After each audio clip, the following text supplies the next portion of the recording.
to kindly turn off their video so that we can just see the Saffers on the screen. I'd appreciate it.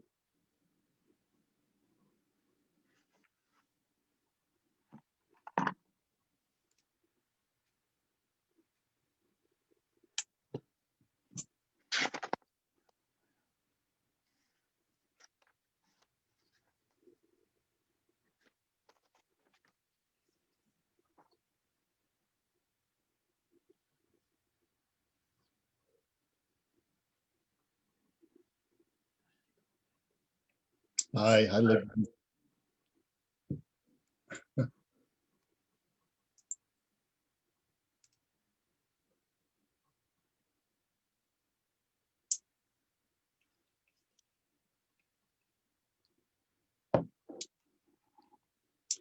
All right, one more half minute, and then we'll get started. Dr. and Dr. Saffer, you can hear us okay? Yes. Perfectly. Okay, great. Thank you. Thank you for being with us this morning, and good morning, everyone. Welcome to another installation of the interesting stories of people at the Bayit, featuring Dr. Linda and Dr. Mark Saffer. And the function of today's discussion, instead, really, we're not going to be focusing about these two very fascinating people, although they have really great stories to tell about their lives. But really, we're going to be focusing more on the work that they do, because they are both psychiatrists, and how they can help us during a time that for many of us is extremely trying. And I count myself in that category as well. And so therefore, we've dubbed this with the subtitle, Maintaining Our Mental and Emotional Health During Trying Times. I'll just give you a very brief bio as it appears on the flyer. Mark and Linda Saffer both studied medicine in Johannesburg and psychiatry at McMaster University. They have worked in a wide range of capacities in Canada, South Africa, and Israel in holistic psychiatry, adapting their methods to what each patient needs rather than sticking to a particular school of thought. Their patients have been young and old, suffering from, among other things, anxiety, depression, PTSD, post-traumatic stress disorder, relationship issues, and more recently, pandemic problems. And so what we're going to do now is speak now with Dr. Mark and Dr. Linda Saffer. I first want to say thank you for spending of your Sunday with us and with members of the Kihila. We appreciate your kindness in joining us. I know we're going to be focusing the bulk of our discussion today on some things that we may wish to know to be able to help ourselves. But if you could start, please, tell us a little bit about yourselves and how you found yourselves both as psychiatrists. And really what I want to ask you is, a husband and wife team, psychiatrists, that could either be heaven or it could be hell. And I just wanted to ask you, which one is it more for you? And is it better for your relationship that you're both psychiatrists, or does it present this, a unique set of challenges? So tell us a little bit about your history, about yourselves, and then you can get to that question at the end. Well, first of all, we'd like to say thank you, Rabbi, for your kind words and for your sensitivity to these issues. And it's a real privilege for us to be working with you this morning. Thank you. How did we meet? I was his student at McMaster, studying psychiatry. In those days, it was acceptable. It was recommended. These days, it's forbidden. Those days, it was recommended. And you asked about heaven or hell. Well, I would say a little bit of both. I think if we hadn't both been psychiatrists, we would have got divorced a long time ago. Just because we know what it's like on the other side. Okay. You know, it's funny you say that. I mean, I can certainly relate to that statement. There are many times when a couple presents in my office and they are in a very acrimonious relationship, but I ask them to consider the alternative. And sometimes sometimes divorce is the only option, but there are other times when it's not maybe the best relationship, but sometimes the alternative, which is to split up the family, is a far worse decision. Yeah. Sure. And sometimes it is a better decision. You're right. Yeah, yeah. So, so you actually met here in Canada, you're saying, right? Yes. You didn't meet in Johannesburg, although Not really, no. you're We both, knew about each other, but we met in Canada, yeah. okay, wonderful. And you raised a beautiful family, and now can I know her? You have lovely grandchildren who come. Baruch Hashem, Baruch Hashem. Yeah. When there's not a pandemic, we see them all the time in the shul, and they get candy, and it's beautiful to see her growing. Aw. So perhaps you could tell us a little bit about, tell us in general a little bit about your practice, because your bio says that you don't stick to a particular discipline, but you take a more holistic approach, applying different disciplines to the specific patient.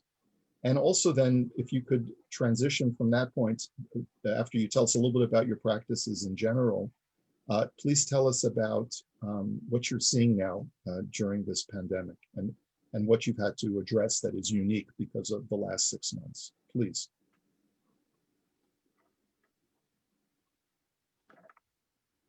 We're trying to figure out a way of deciding who's going to talk.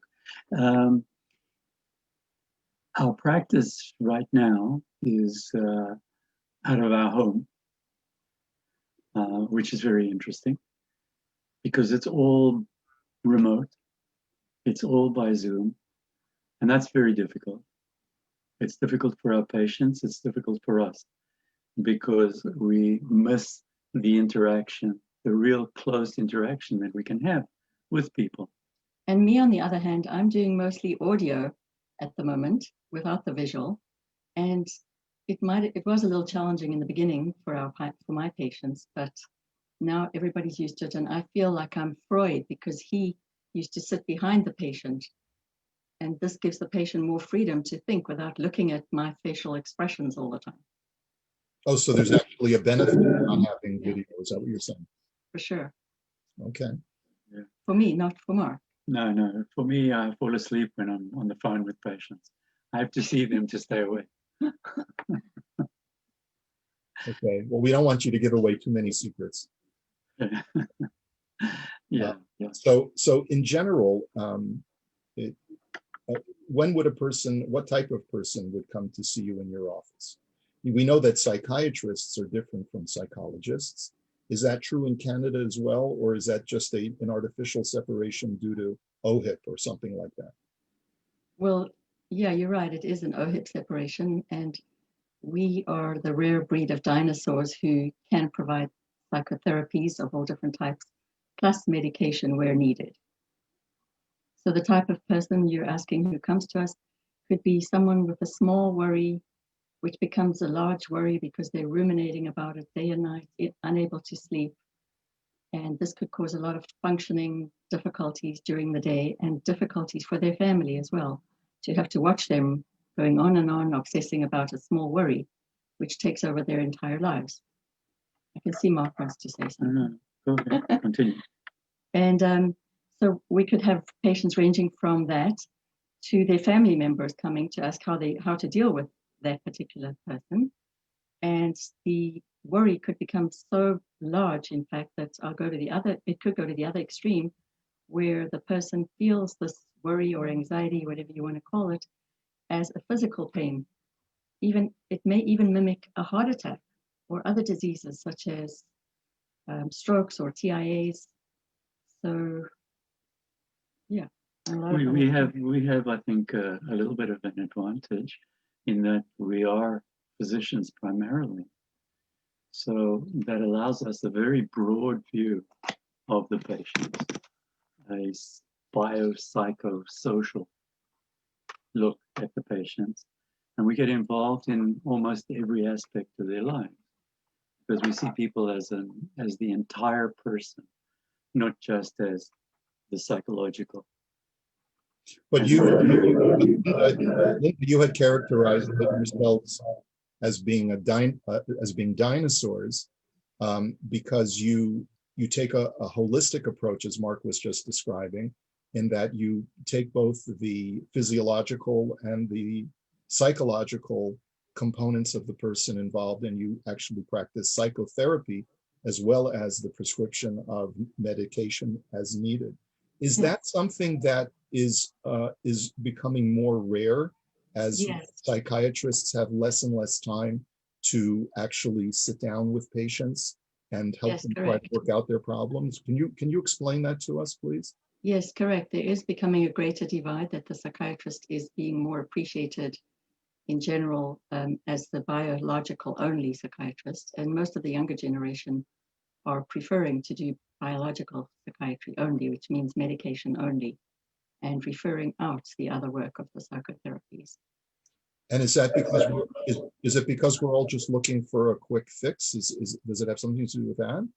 I'm not sure what the reason is. It's partially that. It's partially financial. You can see more patients if you just prescribe. You can see 4 patients in an hour, Right.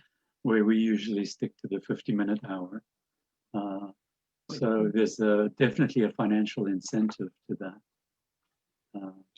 So that means that you have, I'm sorry, I may be getting a little feedback from your speakers. I'm not sure, but that sounds like what you're saying is that you have chosen to give up a certain amount of income that you could be making. Yeah. Because you feel a duty bound through your own, just through your own conscience, to actually take a more holistic approach and administer psychotherapy as needed.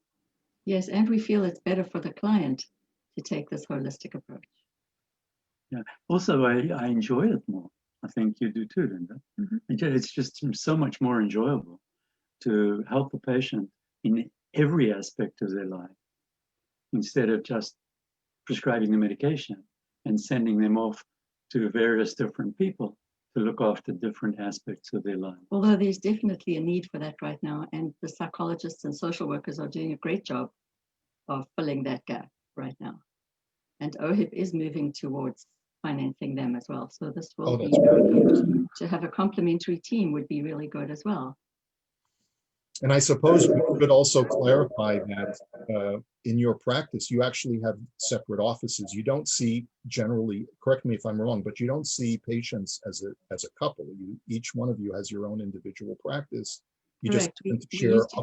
We used to do couple therapy together for certain clients, but it's better to do it separately right now, we have found. Yeah.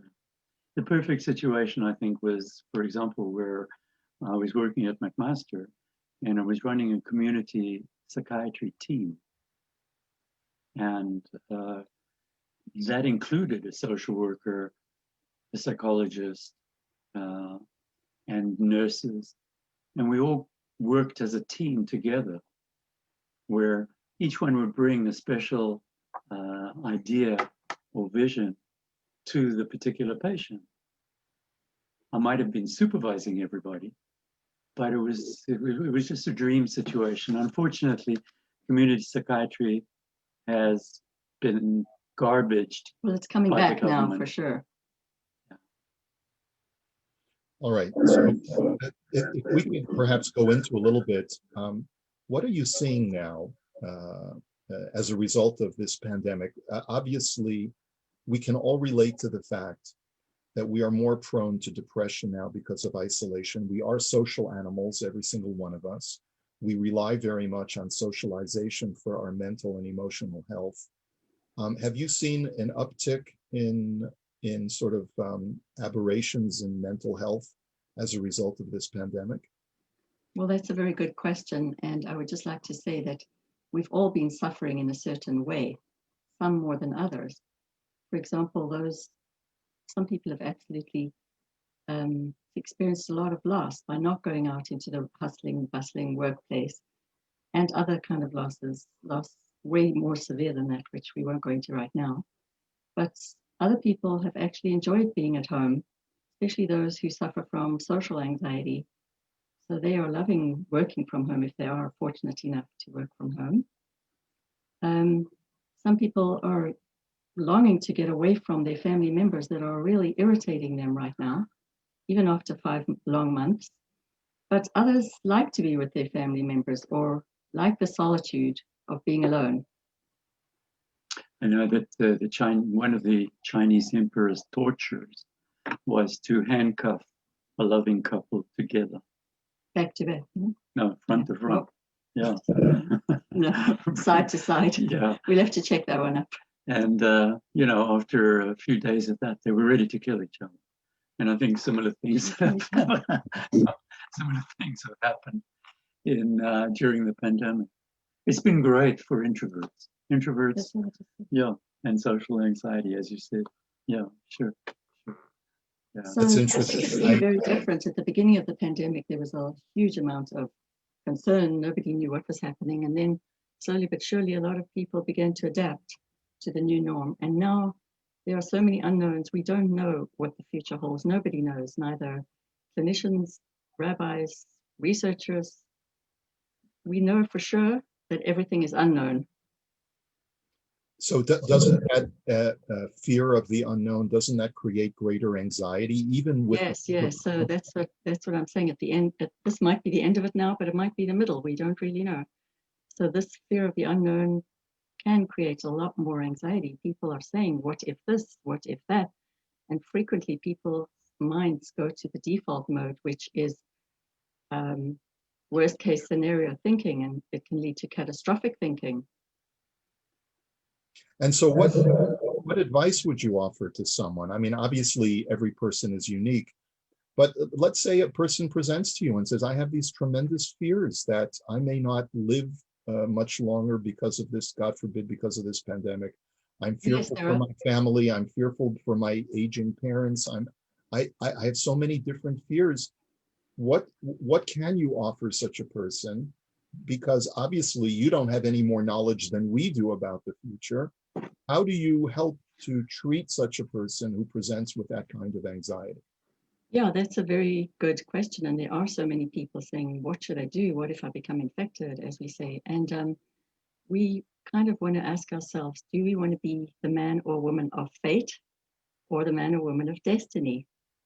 So we'd like to think that we could be more resilient. So yeah, we do have some tips of how people could perhaps manage a little better through this. Since we don't know what the future holds, we have to develop, first of all, a tolerance for the unknown. This is really important. It sounds like strange, just psychobabble, but it's not. And then an acceptance of the unknown. So a tolerance for the unknown, and then an acceptance of the unknown. Could you perhaps elaborate a little bit on that and explain to us what you mean? Yeah, so when people come along to you or to us and say, what if this and what if that, we just have to validate the person, and the person needs to validate themselves, because this fears, it can be expressed as a tremendous psychological and, as I said before, physical pain. So we first need to validate all of this as normal, and then move the whole neurological system from the amygdala, which is a small part. Shall I go into some theory here? Sure. The amygdala, which is the small part of the inner brain, which when people become very fearful or very sad or angry, this lights up like a burning bush. And you can see this on functional MRI. As I said, it's no longer psychobabble. It's really based by science now.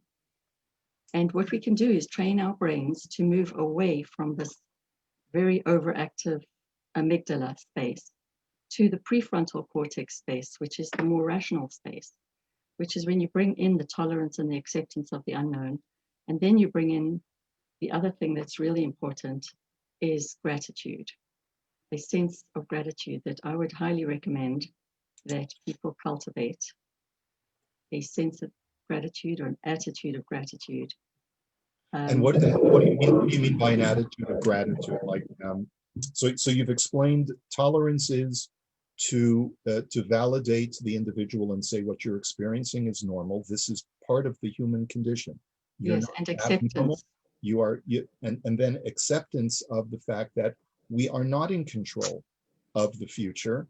Exactly. And we have to embrace that instead of being fearful of it, because just living every day, whether there's a pandemic or not, is filled with unknowns. Exactly. There are very few things that we can really control, whether there's a pandemic or not, right? Exactly. And as our esteemed rabbi mentioned a few months ago in one of the shiurim, that what can we be grateful for? There are so many things. The one thing that he did mention, I remember, was that our bodies are continuously working day and night, 24/7, to protect us from danger, to try to protect us from dangers. Our brains, our neurological circuitry is so complex. Our hearts, for example, are busy pumping day and night, as I said, to the periphery, to the mitochondria, to the tiny cells at the microcellular level. And we need to cultivate this sense of gratitude about our bodies functioning. For example, shall I continue? Yeah, please.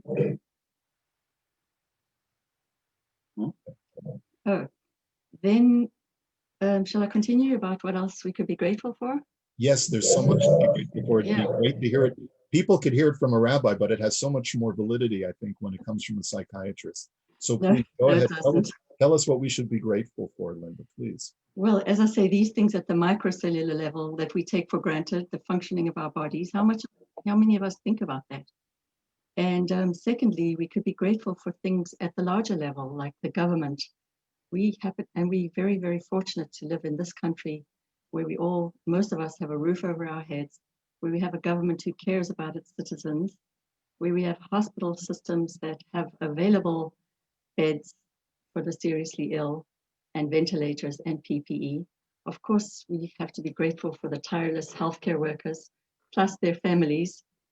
And let's not forget the cleaning staff who go around spending many, many hours at midnight even, cleaning where the infected patients have been. And they have to adhere to a higher standard of quality control. I've even watched one of them one time, how she was working tirelessly. And then, oh yeah, we do have some evidence to show that gratitude, again, is not psychobabble. It also can be shown to be healing in many studies. The biochemistry behind that is when you develop this sense of gratitude, you actually lower your cortisol level. Cortisol is the stress hormone that's there in chronic stress. Linda spoke about the amygdala, this part of the brain that registers when there's a threat. It's a very primitive part of the brain. And it takes in all kinds of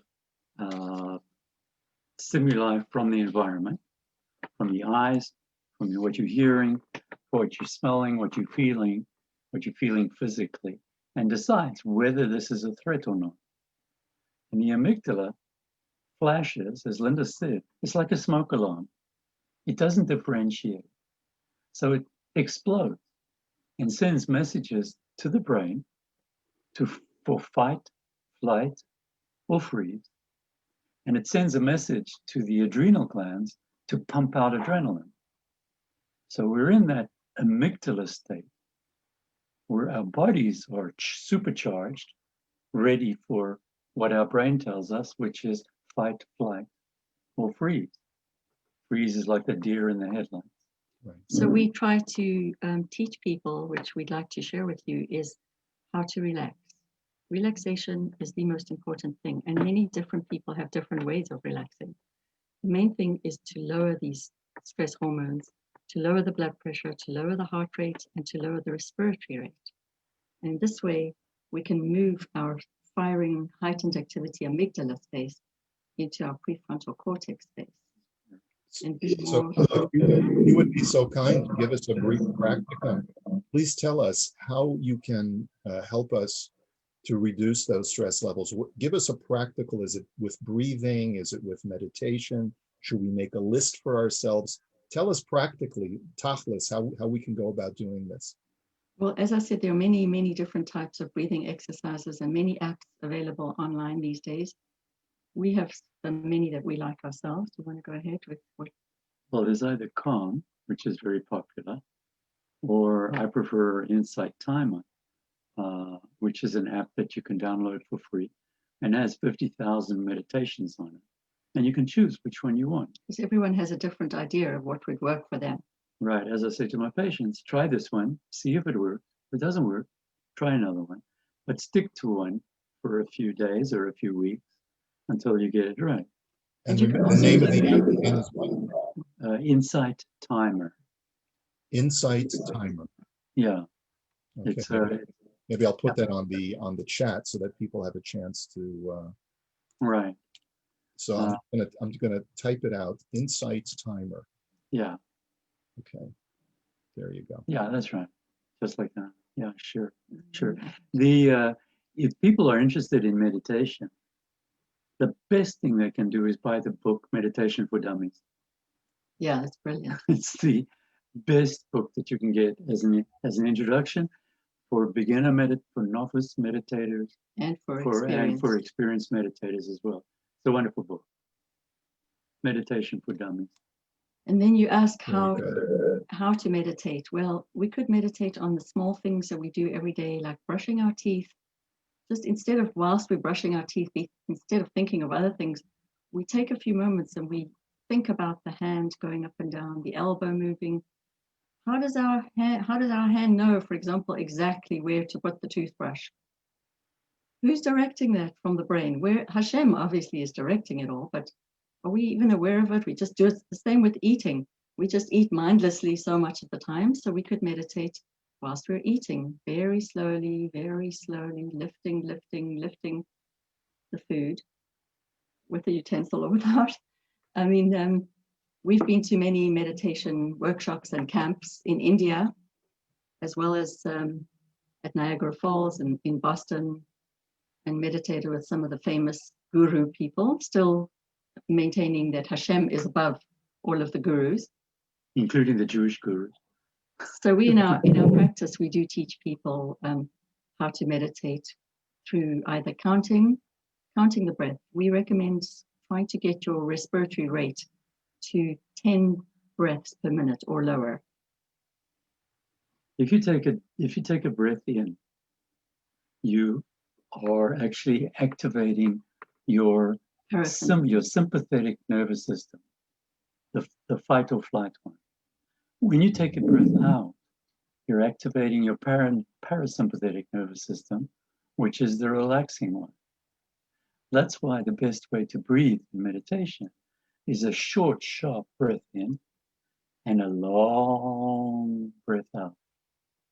And if you put your finger on your pulse, while you do that, you'll actually see that your heart rate goes up when you're breathing in, and your heart rate goes down when you're breathing out.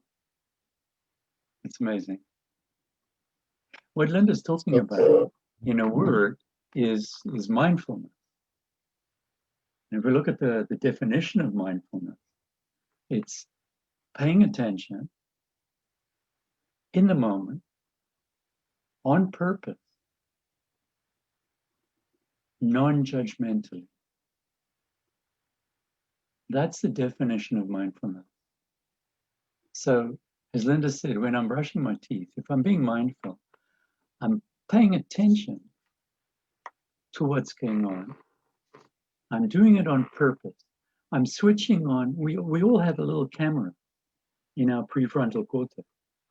And that camera takes pictures of what's going on in our mind and in our environment and in our body as well. So we turn on the camera. That's the on purpose part of mindfulness. I switch on this video camera, so it's allowing me to observe what's going on. That's observing on purpose in this very moment.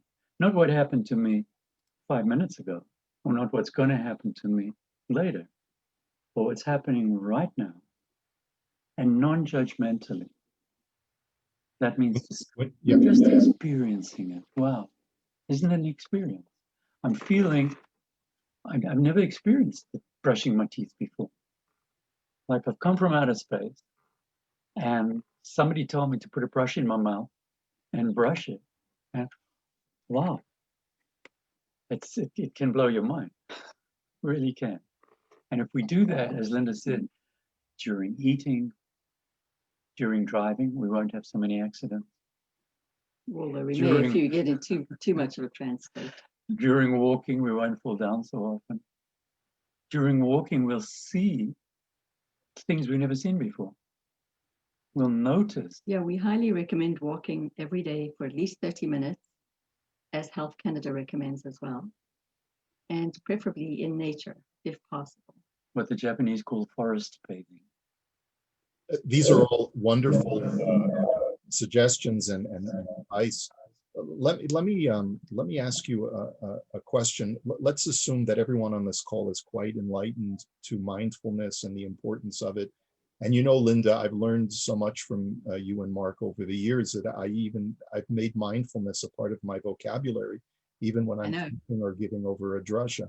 Yeah. But what I wanted to ask you is, let's say you're living with a loved one who is wrapped up in their own anxiety. And no matter how hard you try to help yourself, I guess from California, I would say mellow out and become infused with mindfulness and allow your prefrontal cortex to be self-aware and all of the things that you've mentioned, and you're going for the nature walks, but you're living with someone who is just so uptight. What kind of words of wisdom can you offer to a person who would like to help a loved one? And the other question that I have is, what words of advice would you give to those who are experiencing tremendous anxiety, and not even anxiety, but profound sadness over the fact that they're separated from loved ones who are at such a distance from them and they don't have access?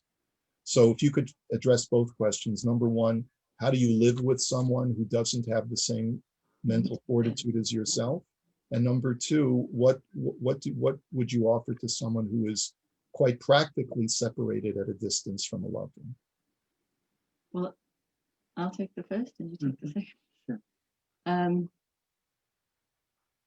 So the first one about living. Oh yeah. So first of all, often the person who's living with somebody who's afflicted with either a chronic medical or a chronic physical condition is suffering more, because they themselves are left out of the equation of all the healthcare workers.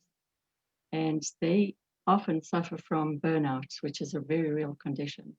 In fact, a large number of our population in our patient group are family members or loved ones living with, afflicted individuals. And how to cope with family members who are far away.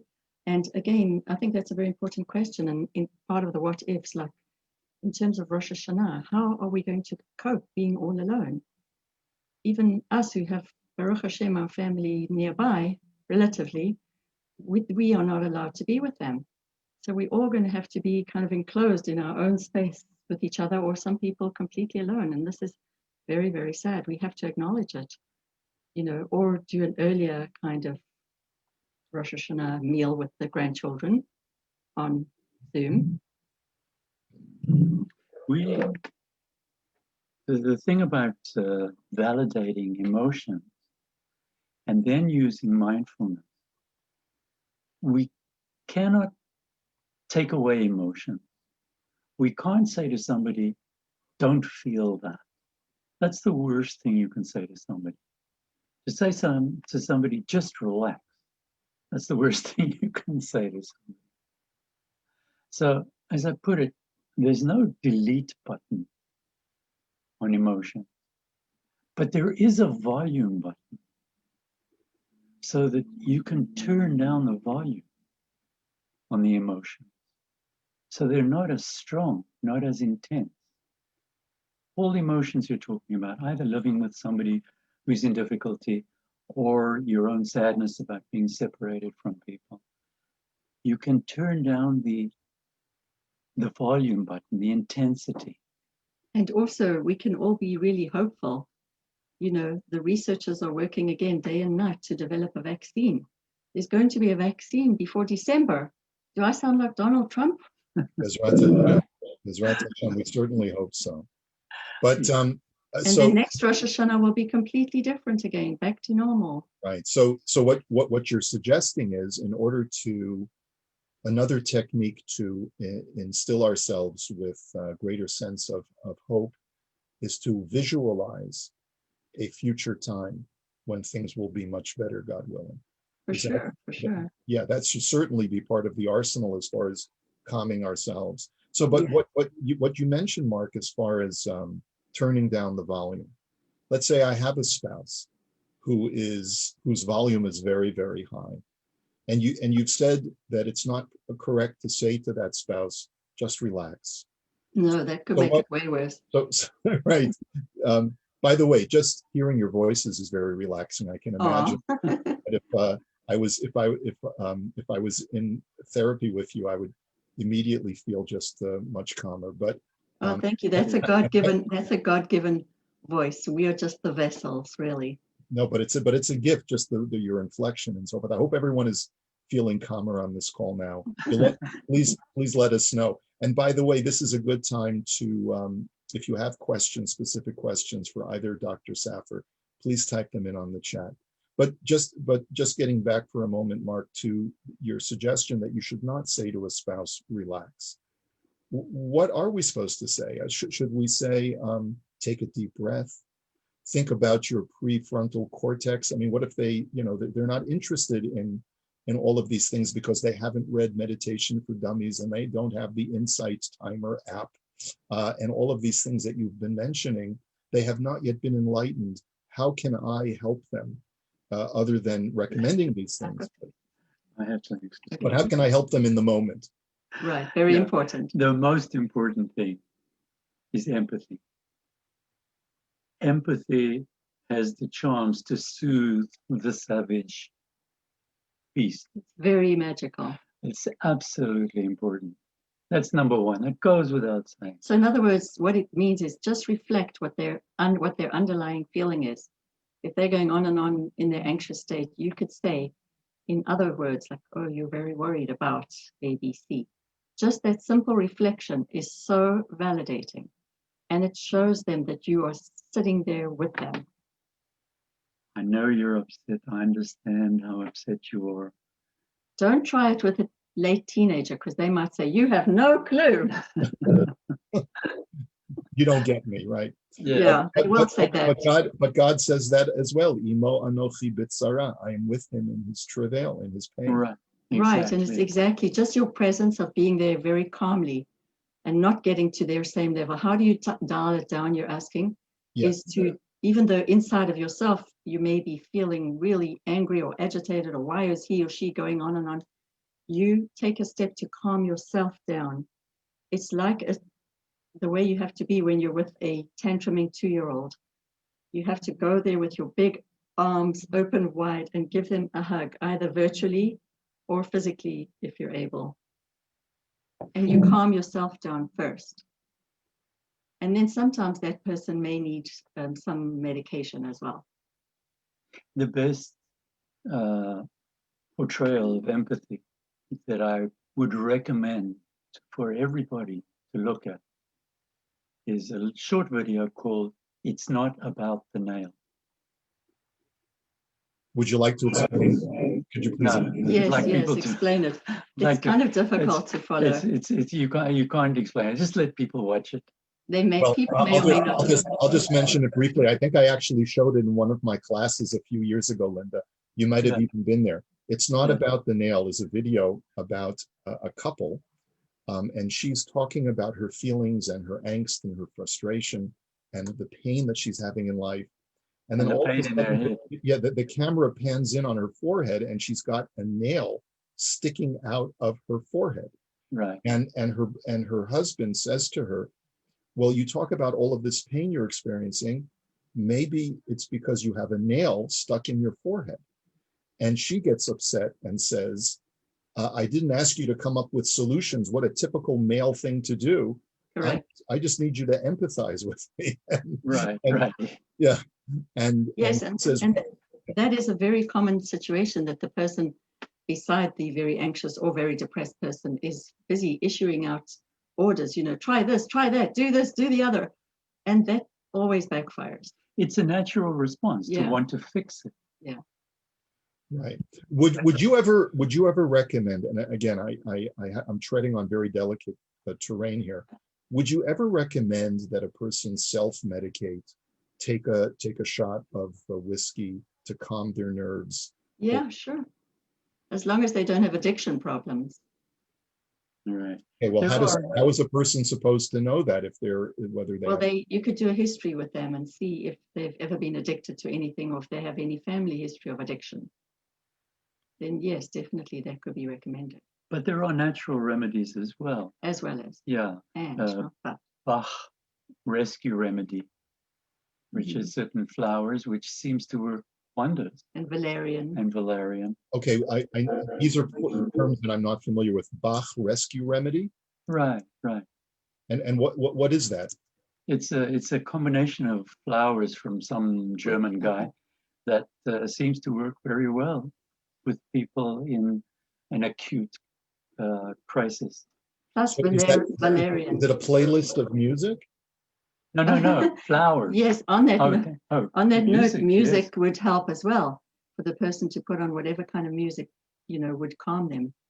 I can certainly tell you that for me, I have a playlist of music that when I get anxious or depressed, I will lie down, listen to the music, and sometimes allow myself to take a nap or fall asleep, just to be able to work out, the angst in that particular moment. Right. But so Bach rescue remedy, is it something that we would find on the internet? It's over the counter. You can find it at any store. I see what you're saying. It's like an herbal yes. an herbal thing. Okay. Yes. What is the other thing that you mentioned, the other one? Valerian, Valerian. Valerian. Okay. Then there's St. John's wort for a person who's feeling rather depressed. St. John's wort. If they don't want to take any of our medications. Right, because these are more available. And of course, a lot of people use CBD oil, things like that. CBD oil, okay. One of the questions that we have here from Derek is, would you address the issue of stress around school reopening for children? Yes, I could. That's okay. You want to talk about that? Sure, because I have no idea. First of all, there are so many questions about that. Again, so many unanswered questions, so many what ifs. Like, what if my child cannot wear a mask? What if the other kids around my child are not wearing a mask? What if the teachers, you think the parents and the kids are nervous?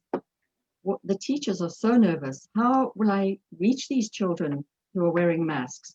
What will I do if they're refusing to wear masks?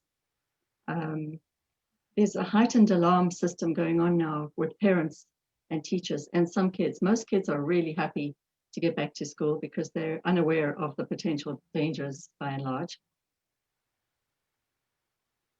Okay.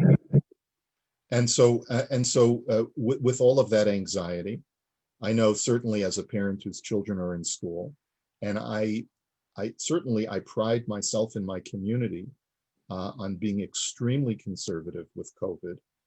And I also know that there are other segments of the Jewish community who are more liberal in very much that they treat this pandemic. And my children, I have two children still in school here locally, and they're getting involved with kids or in the same classroom with kids who are going to be lowering their masks and are going to be interacting with each other athletically and in the classroom and having meals together. So that certainly causes anxiety. Very big worry, very big. I guess one way of dealing with it is just to ignore it, which I probably do most of the time, whether consciously or subconsciously. But I guess the techniques that you've mentioned up until now are probably ways of powering through these issues. Well, something else I haven't mentioned yet is for us to trust Health Canada and its guidelines and laws. And have they earned our trust, in your opinion? Well, some would say yes, and some would say no. Some say, this talking about wearing masks is overdoing it, that it's really bad for the other side of things, which is socializing. How can a kid return to school and not see their fellow classmates or their teachers? What is this going to do to the future generation? But we say better that than dying. And then we don't know. Nobody knows. Everyone's going to do what is best for them. But we would hope that people follow Canada guidelines as much as possible. because in certain parts of the world, we're already seeing a second wave coming back. Yes, for sure. Like in Israel, there's been a tremendous Yes, return. exactly. And people are predicting that that is likely to happen if everybody takes their masks off. But we don't know for sure. Maybe it won't. Maybe there will be herd immunity. I like what Thomas Friedman said. Thomas Friedman from the New York Times. We might not agree with his political ideas about Israel, but he said some interesting things, other things about the pandemic. He said very clearly early on that we're fighting here. We think we're fighting against Mother Nature, and we can win. But Mother Nature is not interested in politics or economics or ideology. Mother Nature is out for the virus to kill us, and we have to kill the virus. And Mother Nature hasn't lost the battle in the last 2.3 billion years. So what makes us think that we can beat Mother Nature this time by just thumbing our nose at her with ideology or economics or things like that? We have to take it very seriously. And of course, that taking a part and parcel of taking it seriously is that feeling that I have to be on guard at all times. Yeah. It gets my adrenaline levels pumped up. I'm always thinking about that person whose mask is lowered and that person who's too close to me, and it creates that added anxiety. So when I'm online to get into Walmart, and there's a person who's completely disregarding the health precautions, the health concerns. Right. Or I'm doing carpool and one of the parents comes too close to my car to talk to me without wearing a mask, or one of the administration. What am I supposed to do at that point? Do I take my deep breath then and my St. John's wort or whatever I'm supposed to be doing? What have you been doing at those moments? You choose your battles. Yes. You choose your battle. It's the old serenity prayer. God grant me the serenity to accept the things I cannot change, the courage to change the things I can, and the wisdom to know the difference. Yes, of course. So am I going to change that person behind me on the line who's coming too close to me? With the way he looks, I don't think so. So I'm going to offer him to go ahead of me and I'll stand behind him. Right. Yeah, or some people will say, put your mask on. Or other people will say, this mask thing is ridiculous. Why do I need a mask? There are a lot of divisions of how people are feeling about this and thinking. Well, I think one of the things that we all have to be mindful of, and I hope you'll agree, is that while I can control my own anxiety level by using certain techniques that you've discussed already, I have to also appreciate that many other people are suffering from anxiety that may be on the road with me at the same time, maybe in the store with me at the same time. And we've already seen, I mean, there's video clips on social media of a person, who got someone knocked their shopping cart into the other person's shopping cart. And the person totally freaks out and has a meltdown in the middle of the store. Yeah. This is something we're seeing a little bit more road rage. We're seeing a little bit more of this kind of meltdown. And many times some of us feel helpless.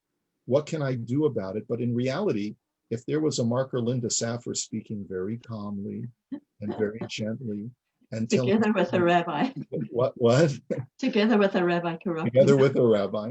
I'm not sure if I would do it as well as you would, but can't we all act as sort of people who can not only just be witnesses to what's going on, but we can actually be part of the solution as well? Could you reflect on that, please? Yeah. When one meditates a lot, you actually reduce the size of your amygdala. We see that in people who have meditated for years. Their prefrontal cortex grows and their amygdala shrinks. So we're not talking about just what's happening now in the pandemic. We're talking about in general.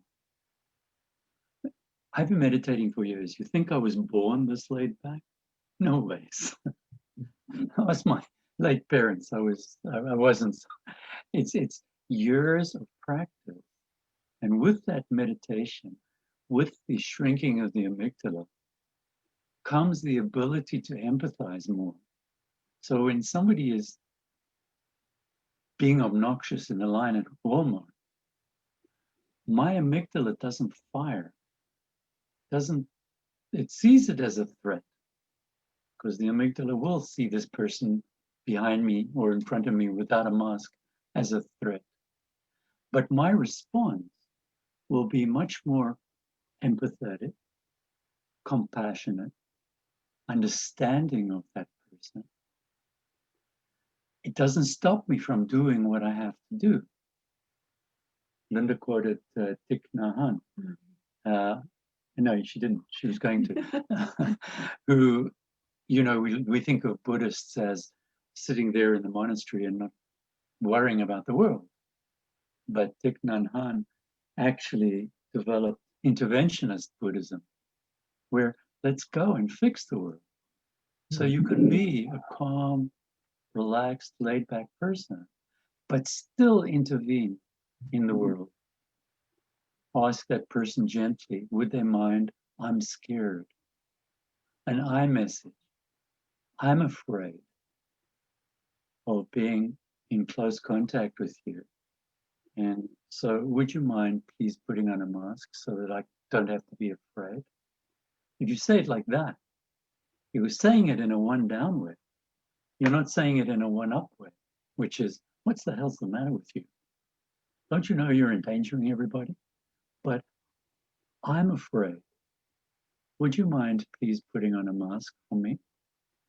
That's a very different way of approaching life and the world around you. You're more in control. And I'll also tell you that what I've discovered over the years is that when a person presents with anger or anxiety or upset, even if they direct it at me, for example, I sometimes recognize that it's not me that they're upset with, but they're upset at something else in their lives and they feel helpless. For sure. And they will turn to me as just an available target or a person that represents authority in their lives. Sure.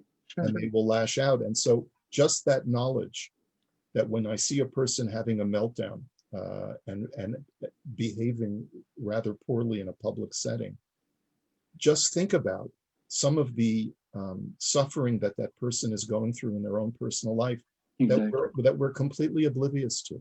They may have a loved one who's in the hospital and is on a respirator. They may have a child who is going through a very, very difficult situation physically or mentally. And we're none of us are aware of that when we see a stranger in public.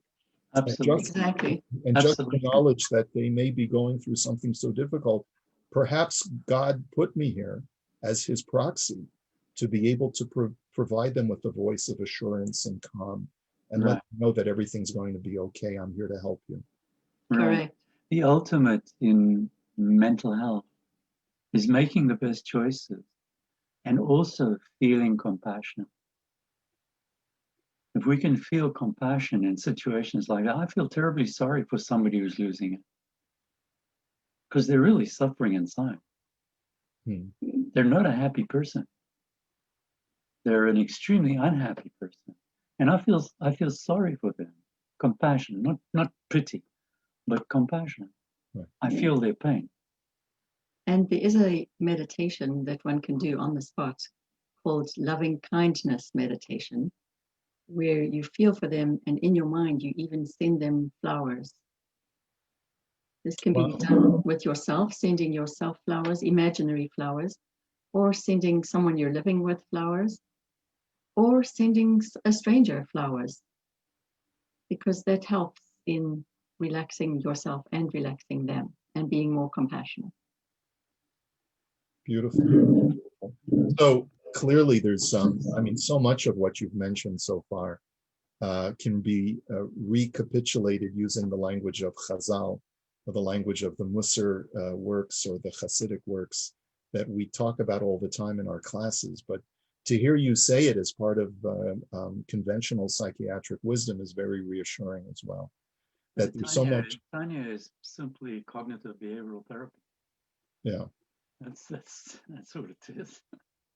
It's fascinating, isn't it? Yeah. You know, if people knew the power of Hasidic thought and how it really does have tremendous insight into who we are as human beings and the way our minds think, they would embrace it, I think, so much more. Yeah, sure. All right. Well, it's been wonderful spending a little time with you on a Sunday morning. Is there anything that you'd like to conclude with? I'd like to conclude. Would you like to conclude? Well, there was one point I thought I'd make, and that's one of the ways in which we get ourselves anxious is because we don't know what's the future. Anxiety basically is putting our minds into the future. If we bring it back to the present, we need some sense of control in our lives. And how can we get that control? And I think that there are a couple of points that allow us to have a sense of control. We need routines. That's so important in this COVID time. To get up every morning at the same time, to get dressed, not just, it's that thing about, well, it's 9 p.m., I change out of my day pajamas into my night pajamas. No, it's to get up every morning, to get dressed, to have a routine of exercise, to have a routine of meals. And the other thing I'd like to say is stop watching the news on TV. Or on Google. Just stop. Or on your phone, You or your get device. all these talking heads who are just filling up the spaces between the advertisements. It's not worth it. They have to find things to talk about, and they're not going to talk about good news. They're only going to talk about bad news. And even when they talk about the weather, you hear them talk about it in that intense kind of way. It's going to be 25 degrees tomorrow. The risk of some rain. Why a risk? What's a risk about a rain? A bit of rain. Stop watching news. Okay. Skim the headlines. That's all. That's very important. Okay, and I'd like to just conclude with what we've been talking about, how we are all suffering, and we have all been suffering in different ways, from mild to less mild. And most people are afraid of suffering. But as this Thich Nhat Hanh that we were talking about beforehand says, suffering is a kind of mud. Did I say this already today? Yeah. To help the lotus flower of happiness and relaxation grow, there can be no lotus flower without the mud. And lastly, I want to just express extreme gratitude to the spiritual leaders like our esteemed rabbi. Thank you. Thank you. Thank you. Thank you. It's so kind of you. Cultivate the sense of gratitude to our rabbi. Thank you so much. And so just in conclusion, I just want to thank Dr. Mark and Dr. Linda Saffer for spending an hour with us, for providing us with words of wisdom and calm to help us during turbulent times. And hopefully, as you say, this is really just a passing blip in all of our lifetimes. We have to have mindfulness. We have to think about all of the things that we can be grateful for in our lives in the here and now, all of the ways that our body is functioning on its own and helping us just get through life in a remarkable way, and really just accept the current situation for what it is, and know that the future brings with it the unknown, but at the same time, we can be optimistic that life is going to improve as we move forward. And so I just want to thank you again. And it's wonderful to have you as part of our community. It's really a source of pride that we have you, that you help so many people, and that we can still count you as part of the wonderful members of the Bayit. So I want to wish everyone a wonderful day. Those who were not on the call and would like to watch it, it'll be up on the Facebook page at the shul. And Shavua Tov and a good week to everyone. Thank you again. Kam lecha. Thank you. Thank you. Take care, everyone. Bye-bye.